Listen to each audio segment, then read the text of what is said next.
What's up guys, salut tout le monde, I'm Axel and welcome to my channel. There are a lot of upcoming games that caught my eyes, and today I would like to share with you the ones I'm generally excited about and hope to cover on my channel. You know, those that make you stop in awe. We watched the trailer several times and think, yeah, I'm definitely jumping on this. I'm a big fan of games with RPG elements, action adventure and souls-likes. And yes, that includes METROIDVANIAS with those elements, but in general, games with a real atmosphere that feel a bit special. So we're going to focus on those genres. With that said, let's jump right into the titles that are on my radar.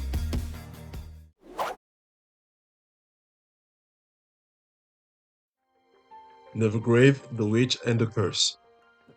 Nevergrave is a Metroidvania slash roguelike in which your main tool is a curse hat that you can use to fight, cast spells, and what seems to be the main mechanic of the game, possess enemies.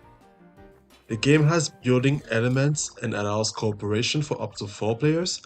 I'm not exactly sure how the rogue part is implemented as I have not tried the demo, which is available on Steam, and I'm more of a PS5 gamer. However, the art style, the music, and the gameplay seemed really fun to me, so I'll give this a go. Nevergrave, The Wish and the Curse releases on PS5 on March 5th. Castlevania Belmont's Curse. It's been a long time since I touched a Castlevania game, so unfortunately I'm out of touch with the lore. I believe the last one was Lord of Shadow 2 in 2014, but I'm not quite sure. Castlevania Belmont's Curse has you playing as Trevor Belmont, last of the House Belmont, in 1499 Paris, which is under imminent destruction. Trevor wields his sacred whip among a multitude of weapons to face a horde of monsters. From the trailer, he seems to have interesting traversal mechanics, such as a grappling hook that can be attached to several types of enemies and drag him to their location. The combat is fast-paced and the art style is gothic-like, and I'm a sucker for anything related to vampires that offers a proper amount of fantasy and a good setting. So I'm very interested in jumping on this game. The release date is set for 2026.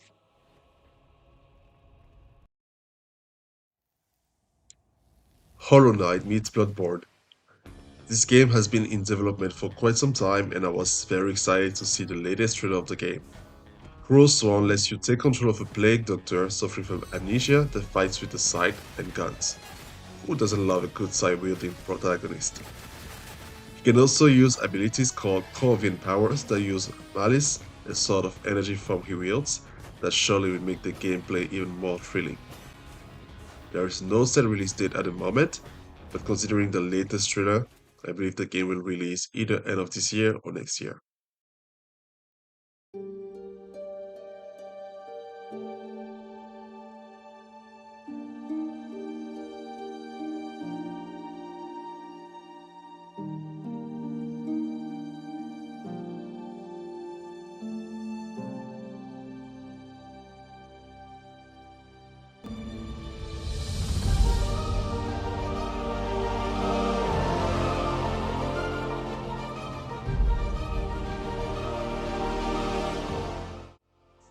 Hollow Knight Silksong Sea of Sorrow.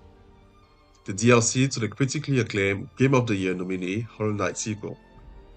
After developing the excellent Silksong for 7 years, and quite frankly, it was time well used, the game is a complete banger. Team Cherry is giving us the DLC in the upcoming months. Not much is known yet about Sea of Sorrow, except for the fact that we will be exploring watery and new areas with new tools and bosses added to the expansion. Although with the lightning and the sort of blue scales around the cage in the trailer, I wonder if this has anything to do with the Godseekers, or maybe Lifeblood, or Plasmium, as it's called in Silksong. I cannot wait to get my hands on this and will be covering Hornet's new adventure on my channel.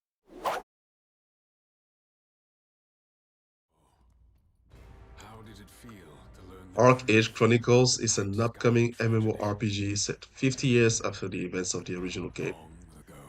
The game is set in Aurora, a vast world where exploration is highly encouraged. Quite frankly, I'm not a big fan of MMORPGs because I like games that are more story-driven, but ArcheAge, from what I've seen, diverges from the traditional MMORPG to offer intense action-driven gameplay with combo mechanics, dodges, and weapon-specific skills that'll be undifferentiable from what we find in high-quality action RPGs. The game promises rich storytelling that you'll be able to experience through the various classes, such as Swordsman, Archer, Warrior, or Berserker, and my favorite, Mage. Look at this gameplay and tell me you're not intrigued to see more. After a previous delay, the game is set to be released in the Q4 of 2026.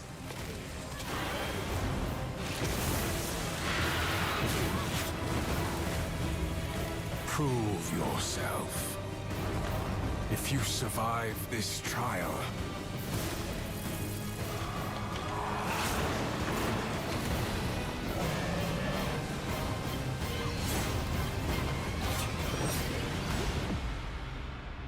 perhaps you might become one of us.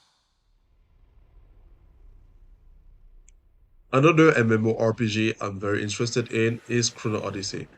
Chrono Odyssey offers stunning visuals powered by Unreal Engine 5, and the open world delivers several biomes like grasslands, swamps, and more.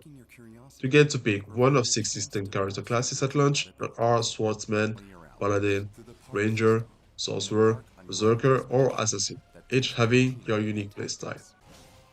What's very interesting about Chrono Odyssey is a time manipulation mechanic that is used through an artifact called Chronotector, which allows you to turn the tides of battle. I'm curious to know how this unfolds in the game. The release date has yet to be announced, but if you want to get more information on gameplay, please check out the link down below for the gameplay published by the developer Kakao Games. Only those who wield a chronotector can command time and space. In the right hands, it holds the power to shift the fate of the world.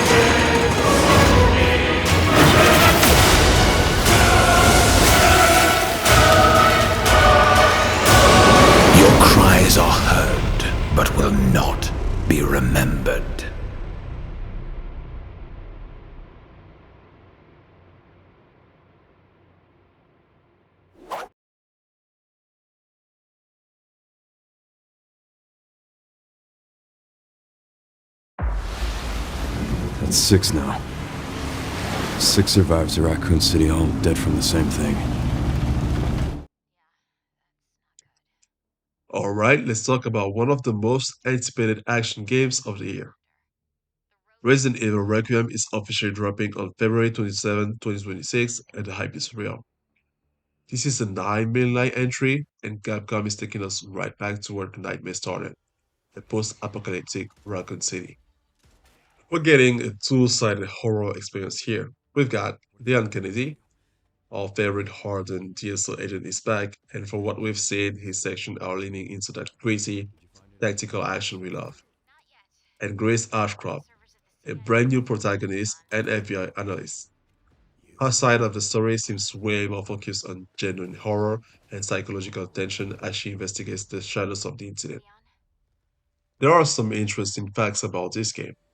For example, for the first time in the mainline game, you can switch between first person and third person perspectives whenever you want. Whether you want the claustrophobia of Resident Evil 7 or the over the shoulder classic feel is your call. Additionally, it's reportedly the biggest Resident Evil ever made, clocking in at over 70 gigabytes on the PS5.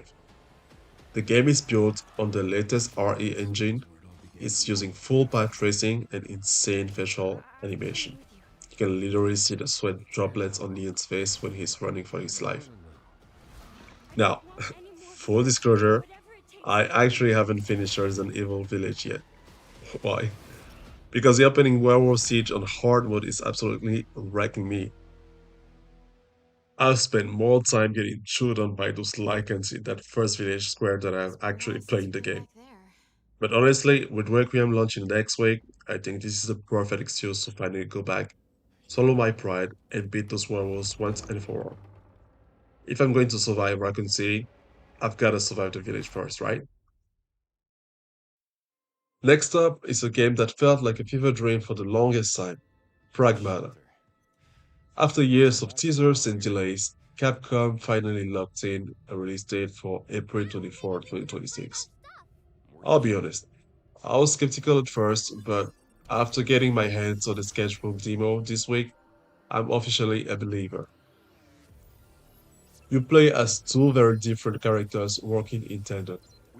Hugh Williams, a centralized astronaut in a high-tech power suit, is your heavy hitter who handles the firearms and the thruster-based movement. And Diana, a mysterious android girl made of a substance called lunar filament. She's not just an escort. She rides on Hugh's back and handles the hacking mechanics. The combat is a wild blend of shooting and puzzle solving. While you're dodging enemy murder bots as Hugh, you're simultaneously using Diana to hack your armor via a real-time grid minigame. The best part of the demo for me, the interaction between Diana and Hugh. Their bond is so wholesome. She's constantly helping me out, and her dialogue is just too good. If you haven't played the demo yet, go download it just to see them high five after a boss fight.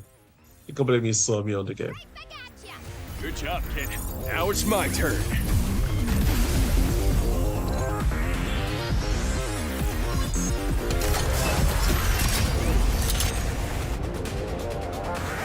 Move, Hugh!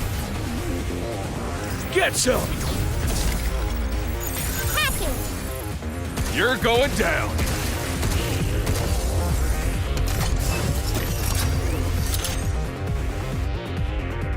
Look out! Take that! Hugh! Right on! How you like this? Got it!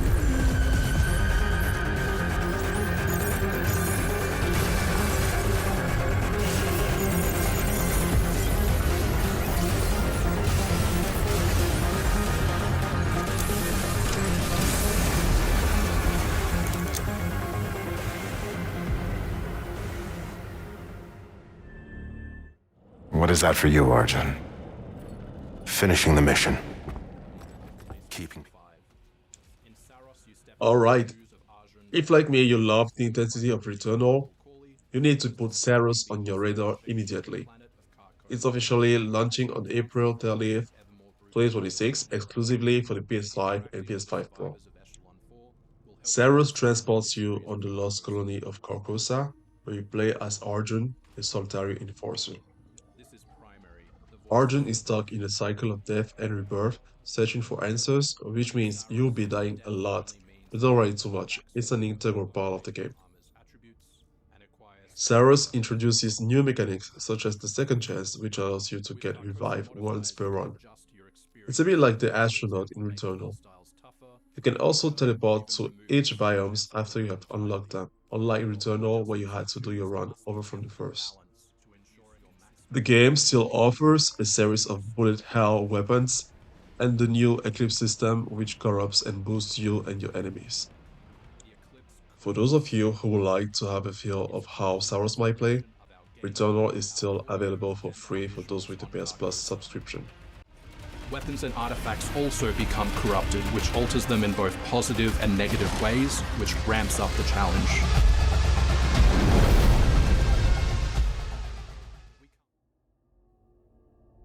Prepare to launch your social life to Crimson Desert, the massive open-world epic from Pearl Abyss. After years of jaw-dropping trailers, we finally have the official release date, March 19th, 2026. What started as a spin-off has morphed into a standalone masterpiece that is pushing the PS5 to its absolute limits. In the game, you'll be stepping into the boots of Cliff, the leader of the Grey Maids.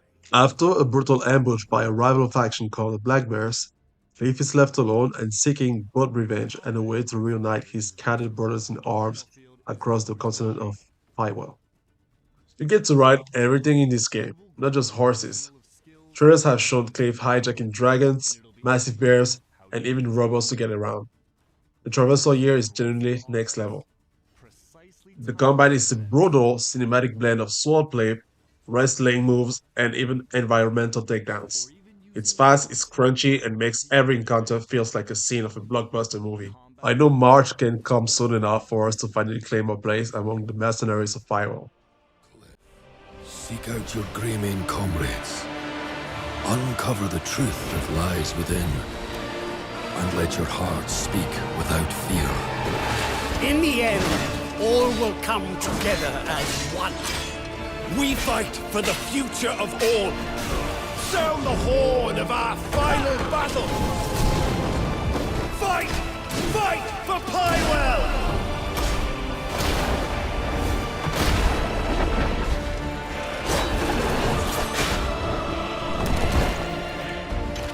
Your fight is not for revenge, nor glory, nor pride. This is your hell!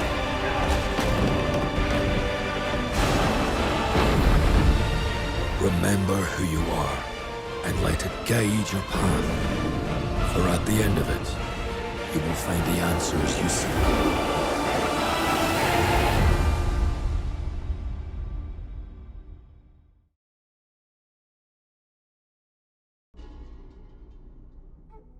If you want pure, high-octane speed, Phantom Blade Zero is the game to watch. After years of trailers that look almost too good to be true, Escape has officially confirmed the release date, September 9, 2026. It's coming to PS5 and PC, and it's essentially a high-budget martial arts movie that you actually get to play. You play as Sol, an elite assassin from an organization called The Order. Sol has been framed for murder and was nearly killed, but a mystic healer saved him, with a catch. The cure only lasts for 66 days.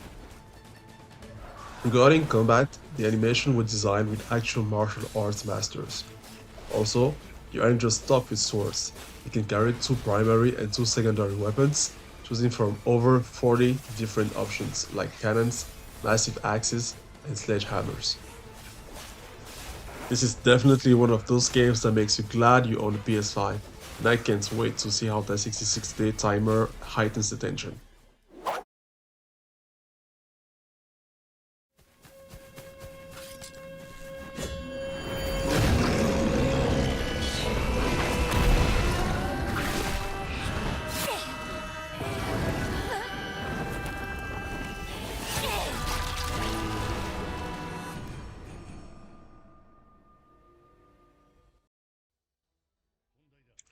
Now, if you thought Game Freak only did Pokemon, think again. They are stepping way out of their comfort zone with Beast of Reincarnation, which is officially set to launch on August 4, 2026. This is a dark, post-apocalyptic action RPG set in a version of Japan that has been completely overtaken by a parasitic plant growth called the Blight. The game centers on a really unique one-person, one-dot mechanic where you control 2 characters. First, you have Emma, a young woman known as a seer. She was born with the Blight, which actually fused her hair with plant life. She uses her hair like little vines for traversal and combat alongside a sharp katana. And then there is Ku, her loyal and very fluffy canine companion. He's not just a pet, he's a matter of fact who fights alongside you. Emma's combat is fast-paced, real-time action, but when you want to use Ku's special abilities, the game slows down into a command-based menu. Think Final Fantasy VII Remake. It lets you be tactical without losing the adrenaline. This game gives me a lot of Nier Automata vibes, which is one of my favorite games ever. If you want to take down giant tree demons and evil robots, this game is for you. I sense suffering here, Spirit. Do you need help?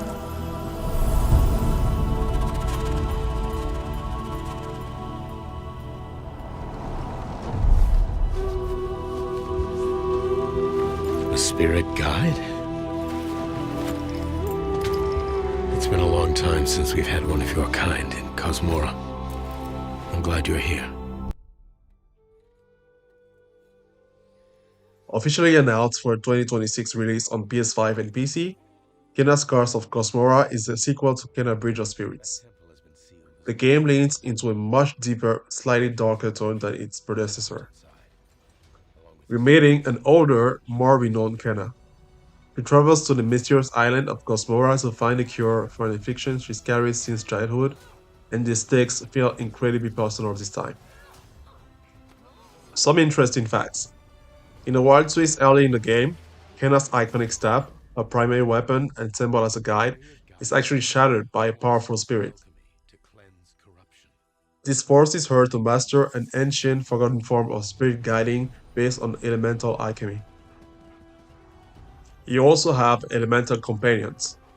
In this game, the rod are still around, but now we have major spirit companions tied to elements like ice and fire. These companions grow alongside you, and the reveal trailer even showed a majestic green-tailed fox spirit that Kenna can eventually use as a mount to traverse the island. I haven't played the first game yet, but seeing this sequel's trailer has finally pushed me over the edge. I'm officially adding the original to my must playlist right now, so I'm fully caught up on Kenna's journey before Scars of Kosmora drops.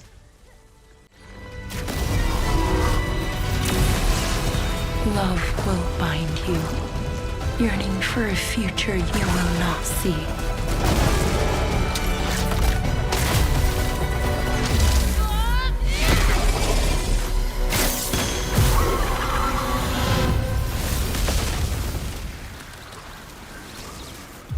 Unbound, may you depart in peace.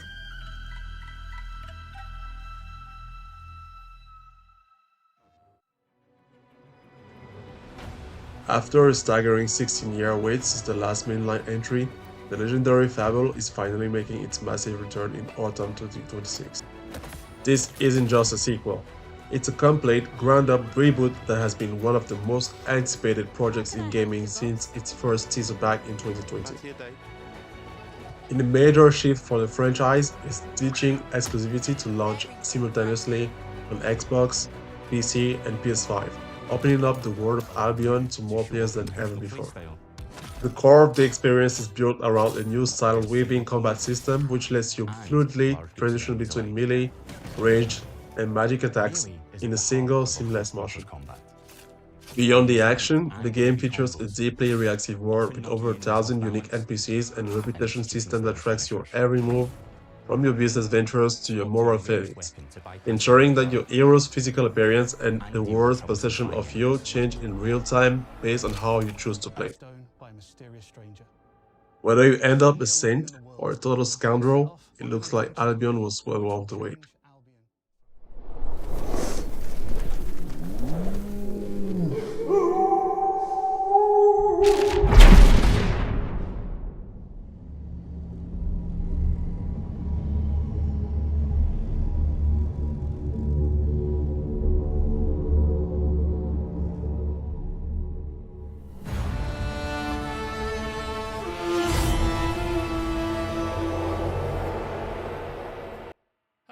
My name is Daniel Sadowski, and I'm the design director. Since I've already raved about my love for vampires in this video, you probably guessed that Blood of Dawnwalker is right at the top of my list. Honestly, it's a bit of a shame that we don't have more proper vampire RPGs out there. To this day, I still think Vampire is the best vampire game we've ever gotten, but it's been lonely at the top for a long time. That's why I'm so hyped for this debut title from Rebel Wolves, a studio founded by Witcher 3 veterans who are clearly trying to fill that void with something gritty, narrative-driven, and genuinely mature. The game takes us back to the 14th century Carpathian Mountains, to a cursed kingdom known as Valley Sangora. This isn't your sparkling romanticized vampire story. It's a gothic world where the Black Plague is ravaging the land and a clique of vampire lords has established a brutal blood tax over the living. The stakes are incredibly high and personal. You have a literal ticking clock of 30 days and 30 nights to save your family from the vampire lord princess. You play as Colin, a man caught in a unique, agonizing middle ground. Thanks to a lifetime of silver poisoning from working in the mines, a vampire curse failed to fully convert him, leaving him as a Dawnwalker. Cohen, as the protagonist, has to balance his fading humanity with the predatory monster inside. It's that internal struggle that made Vampire so good, and Blood of the Dawnwalker seems to be taking it to the next level. The standout feature here is the day-night cycle, which fundamentally changes how you interact with the world. By day, Cohen is human. He will focus on investigation, traditional swordplay, and social engineering. You can use hexes, dark magic fueled by your own health, to gain an edge, but it's a risky trade-off. By night, Cohen transforms.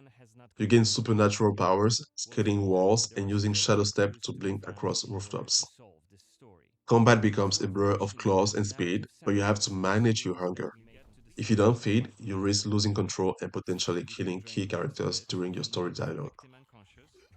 Another part that makes the game special is the fact that it's conceived as a narrative sandbox.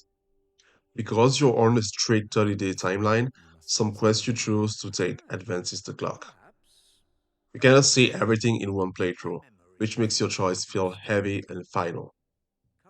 Whether you choose to lead a human rebellion or embrace your role as the new apex predator, the world of Valley Sangora will remember what you did. Just check out this footage of the boss fight against Santi, one of the powerful vampire lords. It looks absolutely brutal. Bloodguards are dual-wielding opponents. Their attacks are pretty strong. Of course, even when fighting with claws, combat is still directional. Don't worry, Cohen can still use his sword as a vampire.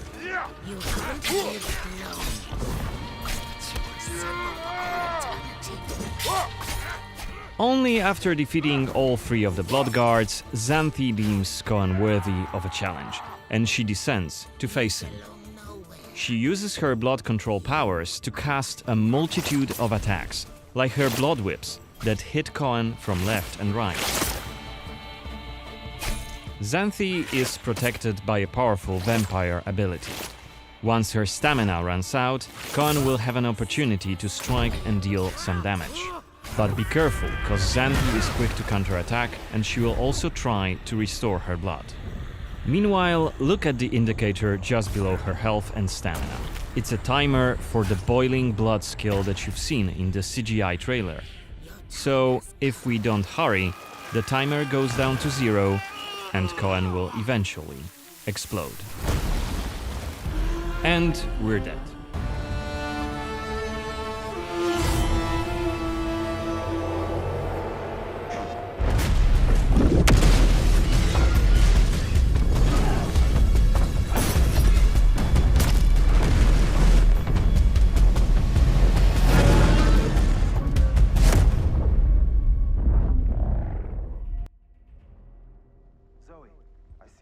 Next up is a title I've been waiting for since the credits roll on the last DLC, Control Resonant.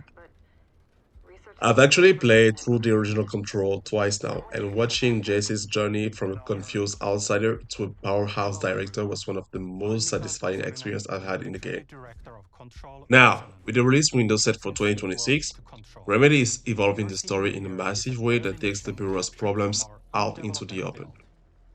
The game picks up several years later, and the situation has escalated beyond the Order's house. Manhattan has been transformed into a geophysical nightmare. The Bureau is struggling because the hiss, that malevolent resonance we fought in the first game, has escaped containment and is actively warping the city's reality. But it's not alone. The Mord has also spilled out, turning damp subways and dark alleys into biological death traps. You'll be navigating a city where these two forces are competing for territory, or maybe joining forces, reshaping skyscrapers and streets into surreal, dangerous zones. In a major shift, Jesse Faden has mysteriously disappeared, and the story now follows her brother, Dylan Faden.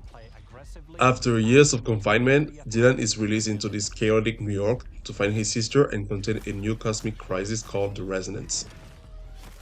He's being guided by an FPC handler named Zoe De Vera, and his connection to the Hiss from the first game is surely going to have an important role in this game. The gameplay has shifted from a shooter to a melee-focused action RPG. Dylan wields the Aberrant, a shape-shifting melee weapon that can morph into a hammer, dual blades, or a scythe. You will need every form to deal with these diverse enemy types. With some of Dylan's abilities like Reach and Shift, you'll be able to tackle gravity anomalies and hazardous zones. Seeing the Hiss incantation echoing through the canyons of New York and the mold spreading through the subway system makes the world feel incredibly alive and terrifying. By moving to an action RPG format, Eirene is giving us more ways to interact with these iconic threats than ever before.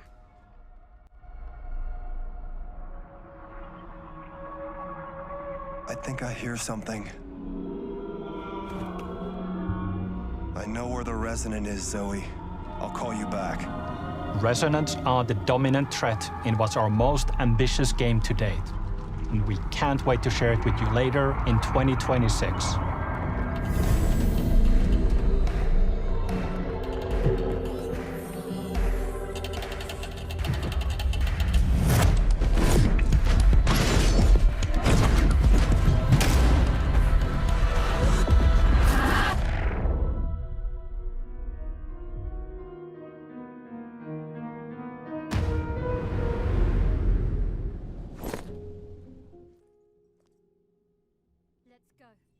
Next on the list is a title that has been living rent-free in my head since its announcement, Tides of Annihilation. It's developed by the Chinese studio Eclipse Glow Games and is currently expected to launch in 2026. One of the biggest draws for me is that the protagonist, Gwendolyn, is voiced by the legendary Jennifer English. As many of you know, she also voiced Mayal in Clair Obscur Expedition 33, which, I'll just say it, became my favorite game of all time, finally dethroning Kingdom Hearts 2 after all these years. The game drops us into a shattered contemporary London that has been fractured by an otherworldly invasion. You play as Gwendolyn, the lone survivor of the initial attack, but this isn't just a survivor story. It's the quest for the Holy Grail to save your family and restore reality. It's a dark, twisted take on Arthurian legend where Piccadilly Circus has become a literal battlefield. Gwendolyn can summon and command spectral forms of the Knights of the Round Table. You can have multiple knights in your rotation, swapping them mid-combo to extend your attacks or perform cinematic cooperative strikes. Some of the bosses are colossal, towering like mountains over Greater London. You actually scale these giants to explore their depths and take them down from the inside out. The game also features mirror space-folded realms, surreal environments where you have to balance Gwendolyn's powers with your spectral allies to solve puzzles and win high-stakes duels against over 30 unique bosses.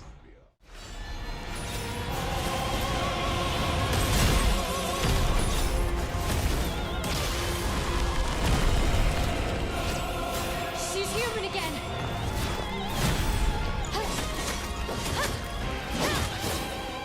It seems you do have the capacity to surprise us.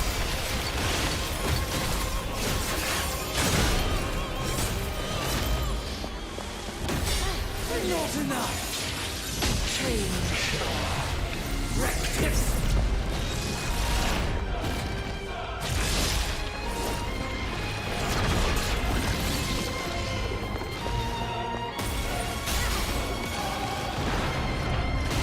Even with your new ally, we end this here.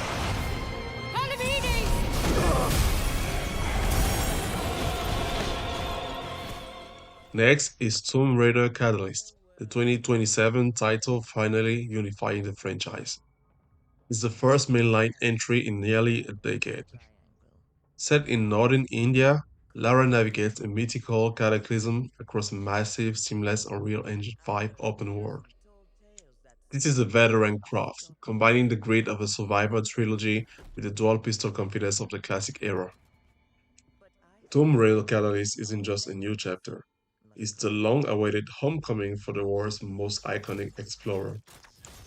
By finally merging the different eras of her story, Crystal Dynamics are giving us a version of Lara that feels complete. That's where you're wrong. I'm just getting started.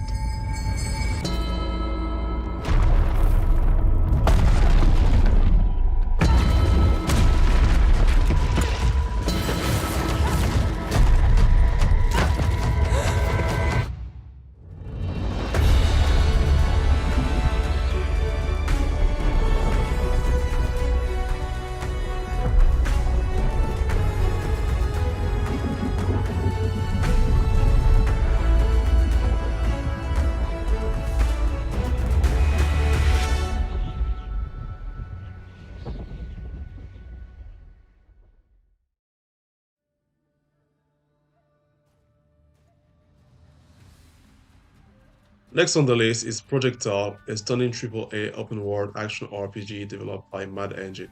Slated for global release in 2027 for PC and consoles, this is another heavy hitter from the South Korean dev scene that is currently taking the world by storm. The game is a deep dive into Korean mythology and folklore, specifically reimagining the cultural significance of traditional Tal mask. The aesthetic is a beautiful, atmospheric blend of ancient temples, misty bamboo forests, and volcanic landscapes, all brought to life with high-end Unreal Engine 5 visuals. The debut trailer showcases a combat system that feels like a blend of God of War and Dragon's Dogma 2. You don't just fight giant monsters, you can scale them. The game features a climbing mechanic that allows you to leap onto towering beasts, Shadow of the Colossus style, to target specific weak points. You fight alongside AI allies who have unique personalities and roles, like magic, defense, or melee. They react to you in real time. They might catch you, for example, if you're knocked back or deploy a magical shield the moment they see you in trouble. Project TAL represents the next evolution of Korean action RPG, proving once again that studios like Mad Engine are ready to compete on the global AAA stage.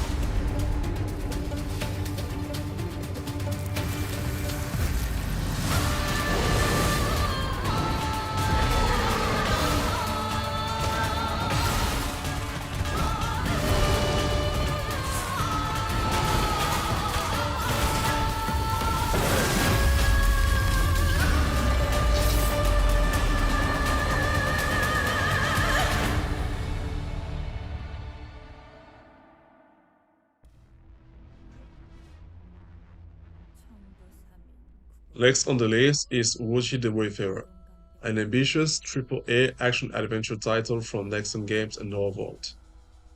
Officially revealed in August 2025, this is another heavy-hitting Unreal Engine 5 project that aims to do for Korean folklore what Black Myth Wukong did for Chinese mythology. The game is set in a grim fantasy reimagining of Korea's Joseon era. You step into the shoes of Jeon Woochi, a legendary dosa, which I believe are Taoist wizard or sorcerers, I'm not quite sure. He roams the land using magic to combat corruption and supernatural threats. No gameplay has been revealed yet, but I believe we can expect fluid, fast-paced battles where magic is used to outsmart and overpower your foes.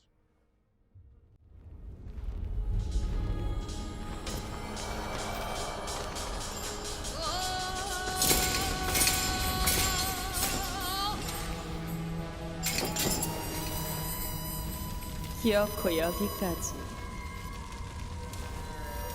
참으로 정성이십니다.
무지도 それは己の均衡を保つこと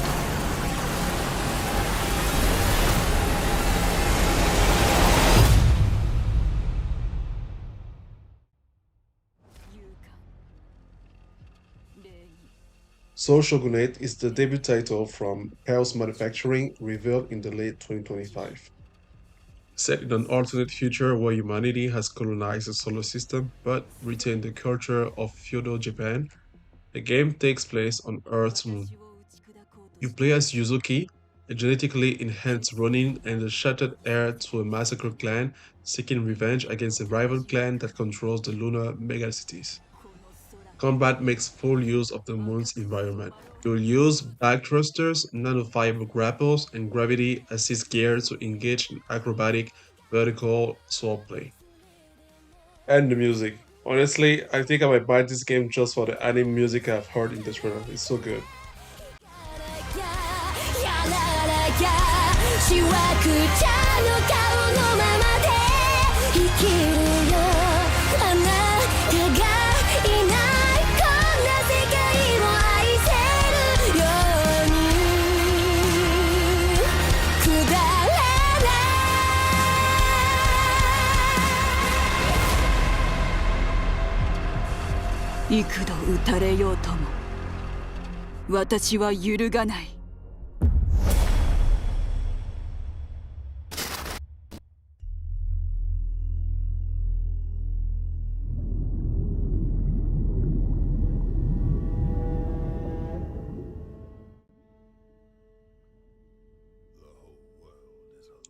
Next up, we have Genigods Nezha, a hardcore AAA action RPG from Genigods Lab. This Unreal Engine 5 project has been announced 2 weeks ago and is a collaboration between Sony and Genigods Lab. You start as the Spirit Pearl, a spark of life created by the goddess Nuwa, and eventually evolve into the legendary Nezha. The world is in total chaos. The Genesis god Pengu has fallen into eternal sleep, and 10 scorching suns are searing the earth. Your mission is to mend the shattered heavens using the mythical 5 color stones. Answer home, written in the soil.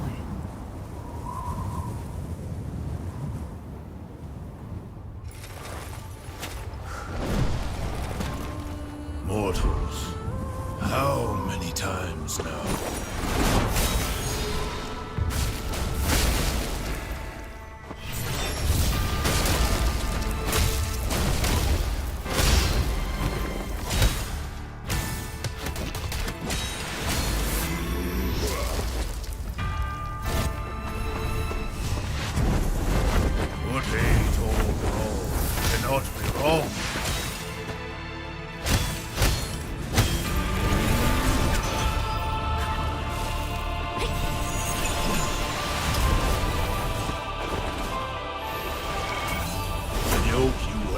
Cuts deeper than the blade that took my head.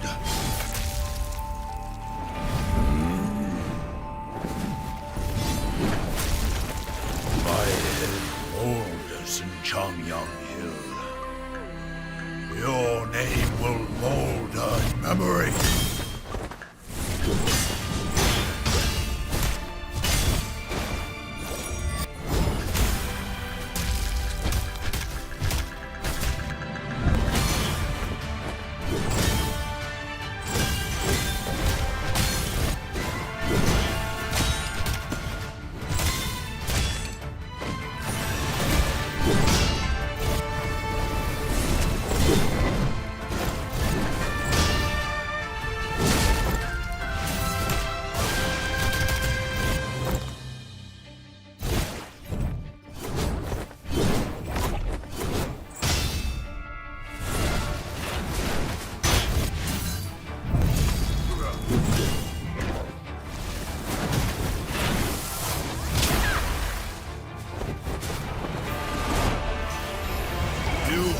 Sun.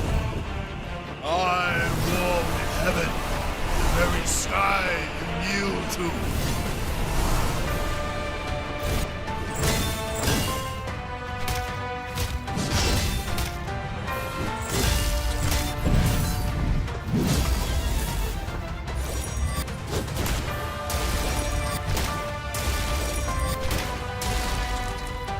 We are all bound. The sun for its light. You for your duty. I for my defiance.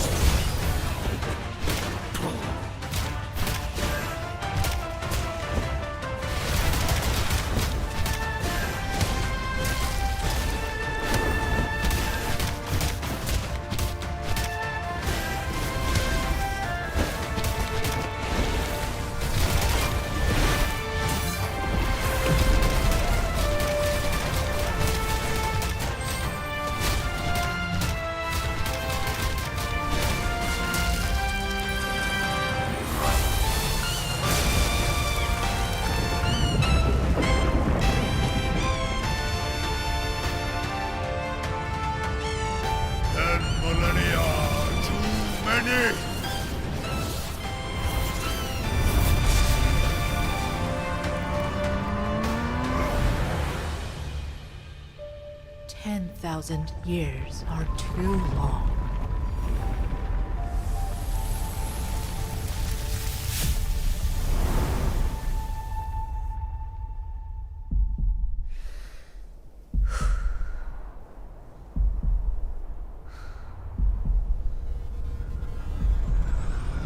This ends now.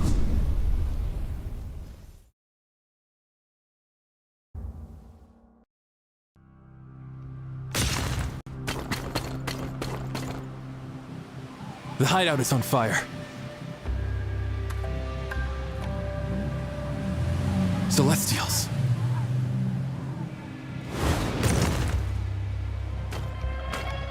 Master, they must be after the researcher. Could be.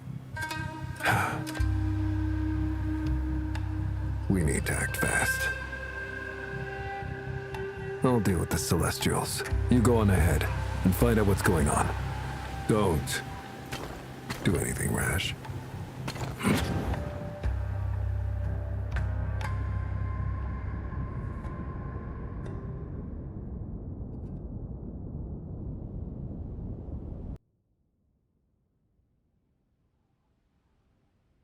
Moving on to The Godslayer, an ambitious open-world action RPG from Platinum Games.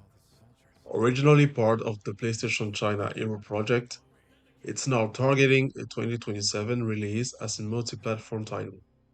If you spend years wishing for a high-budget avatar the last ever in the game, this is the closest thing on the horizon.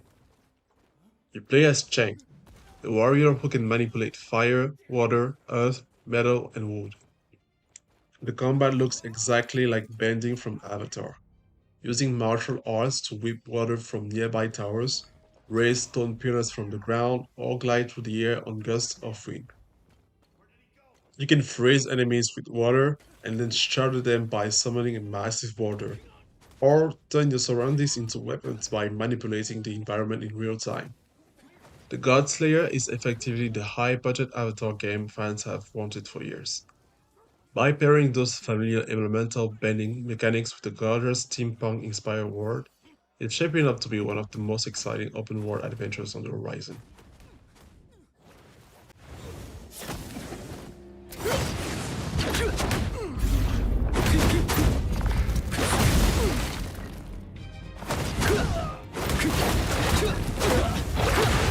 Have a taste of my ass! Put it out! Put it out!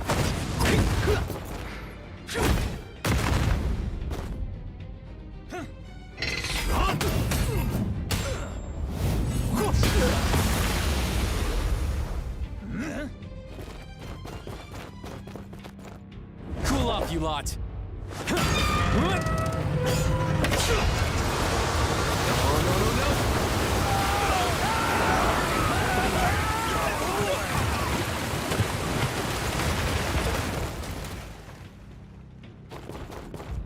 Gonna be cold.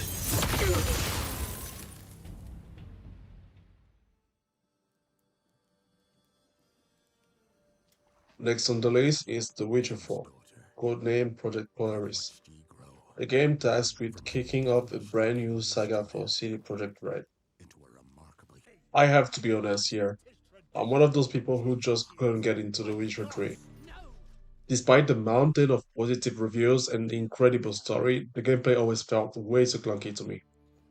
That waiting movement was a total deal breaker, but that's exactly why this new entry has me interested. The biggest shift is the move from the old Red engine to Unreal Engine 5. One of the main reasons for the engine swap is to overhaul the physics and animation. This should lead to a much more responsive, fluid feel that should hopefully move away from the sluggish handling I struggled with in the past. Ciri is officially taking over as the main protagonist for this new saga.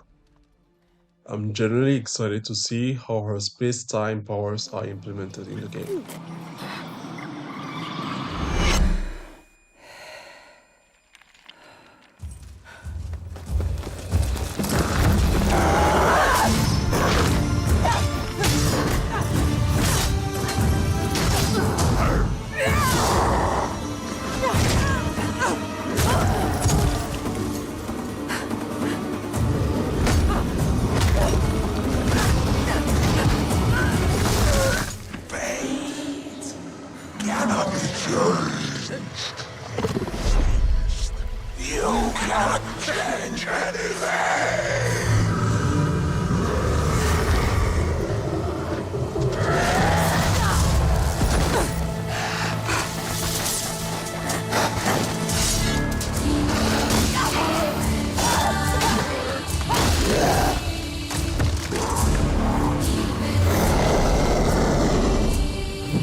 The hour of battle begins.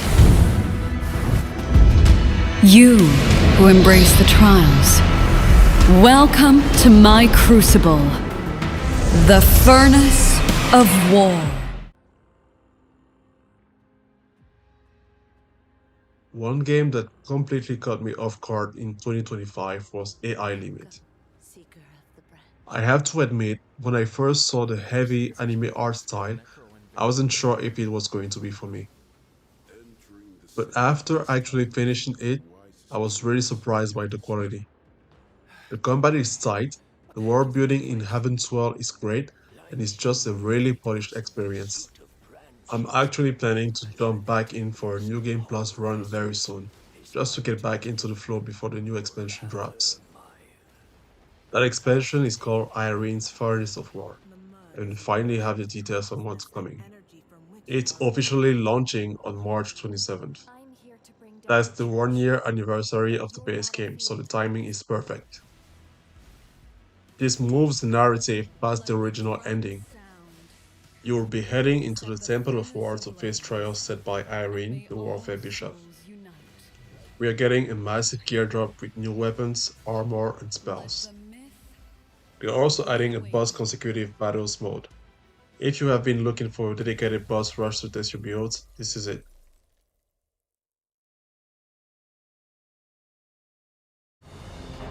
Brutals don't just cause pain to those who fall in battle. The Relic First Guardian has been quietly climbing up everyone's most watched list. Developed by the South Korean indie studio Project TAL Games, this semi-open world action RPG is officially set to launch on May 26, 2026. The game takes place in a world called Orsiltus, a land that was once prosperous but has been swallowed by a catastrophic void. You play as the last guardian, and your mission is a classic high-stakes quest. Gather the shattered pieces of a great relic to seal the void and bring light back to the world. The developers have a really interesting approach to the narrative. They want the story to feel like an old folk tale told by a grandfather to a child. It's not just about the epic battles, it's about finding small objects, half-burned letters, and quiet ruins that tells the tragic stories of the people who lived there before the void took over. Regarding gameplay, the Relic really stands out from your typical Souls-like. For example, attacking consumes 0 stamina. You can swing your weapon as much as you want to maintain your flow and creativity. Stamina is strictly reserved for defense and dodging. There is also no traditional leveling system. Instead of grinding for XP, your character grows through relics. And then in the instant, her call is answered. A new fate opens its door.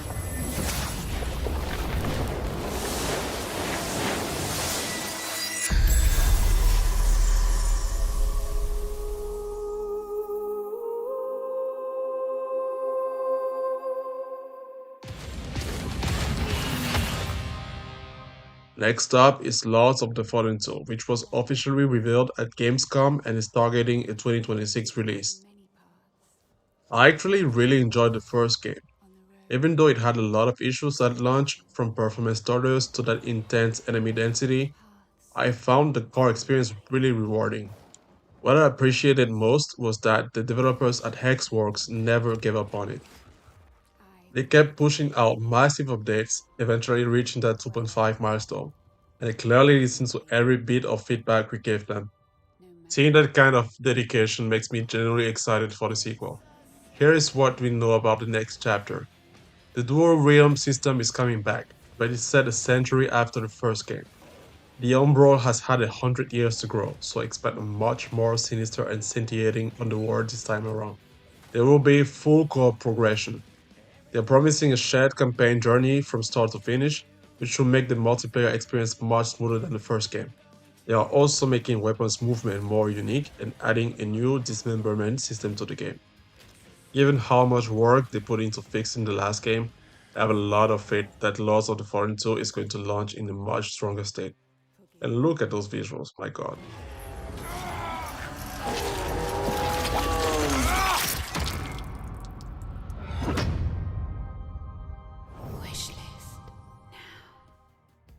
And there's the lineup.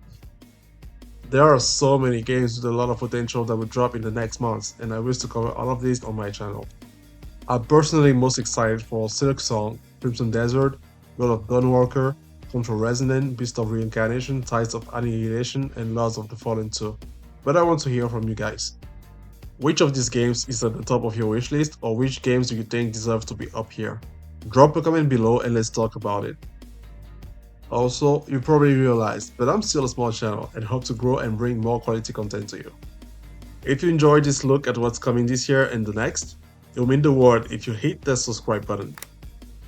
Thanks for watching and I'll see you in the next one. À toutes!